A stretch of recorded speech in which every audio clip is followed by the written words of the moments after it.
देश के army chief general Manoj Pande ने वो बयान दिया है जो चीन और पाकिस्तान को अब सोने नहीं देगा। देश के रक्षा मंत्री से लेकर प्रधानमंत्री तक पहले भी दोहरा चुके हैं, ये नया भारत है। नया भारत घर में घुसकर मारता है। आर्मी चीफ मनोज पांडे ने कह दिया है कि दुनिया में बदलते जियोपॉलिटिकल हालात के बीच देश युद्ध में जाने से नहीं हिचकिचाएगा।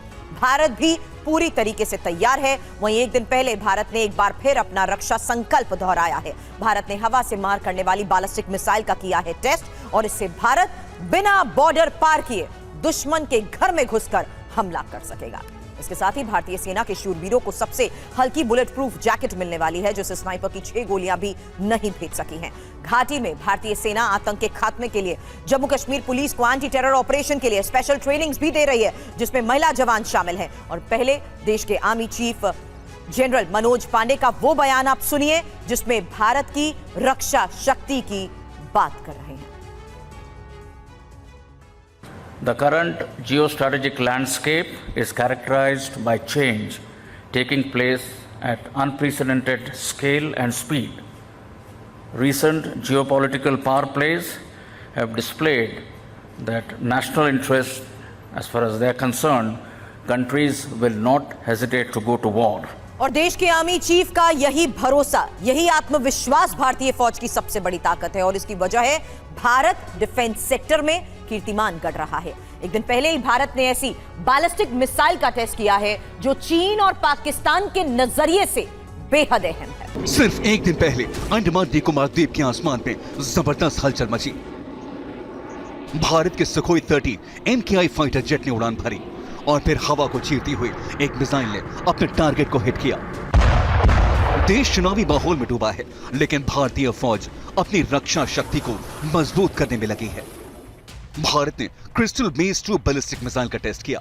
इजराइल के इस मिसाइल को रॉक्स भी बुलाते हैं। यह मिसाइल मेक इन इंडिया के तहत भारत में बन रही है। पूरा उत्तरी पाकिस्तान इस मिसाइल की जद में आ सकता है। LAC से यह मिसाइल चीन के कई ठिकानों को टारगेट कर सकती है। इस मिसाइल से चीन और पाकिस्तान क्यों परेशान होंगे, उसे इस मैप से समझिए। जम्मू कश्मीर के उरी से बालाकोट की दूरी 81 किलोमीटर है, जबकि लाइन ऑफ कंट्रोल से बालाकोट 50 किलोमीटर दूर है। 2019 में एयर स्ट्राइक के वक्त भारत के फाइटर जेट्स को लाइन ऑफ कंट्रोल पार करना पड़ा था। तब आतंकियों के अड्डों पर जबरदस्त अटैक हुआ था।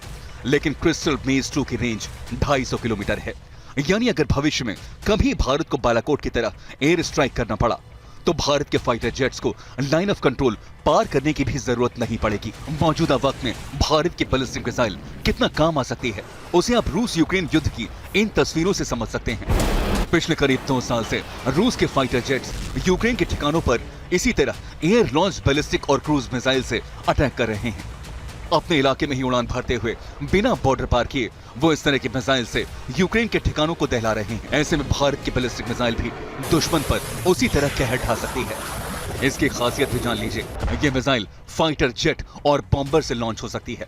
किसी फिक्स साइट पर न होने से दुश्मन के लिए लोकेट कर पाना मुश्किल है। बेहद ऊंचाई पर होने से दुश्मन के एयर डिफेंस को चकमा देने में सक्षम है। यानी भारत का ये वो ब्रह्मास्त्र है जो दुश्मन पर बहुत भारी पड़ सकता है। भारत की बैलिस्टिक मिसाइल को सुखोई 30 MKI फाइटर जेट से लॉन्च किया गया और इसे डेडली कॉम्बिनेशन कहा जा रहा है। एक्सपर्ट्स की नजर में भारत के इस कॉम्बिनेशन का दुश्मन के पास कोई तोड़ नहीं है। और आगे जानकारी ये भी है कि क्रिस्टल मेज 2 मीडियम रेंज बैलिस्टिक मिसाइल है ये, जबकि Sukhoi 30 MKI 4.5 generation fighter jet है। अब क्रिस्टल मेज 2 की रेंज 250 किलोमीटर है, जबकि सुखोई 30 MKI की रेंज 3000 किलोमीटर है। हालांकि क्रिस्टल मेज 2 मिसाइल का वजन जान लीजिए 1360 किलोग्राम और सुखोई 30 MKI का वजन 18400 किलोग्राम।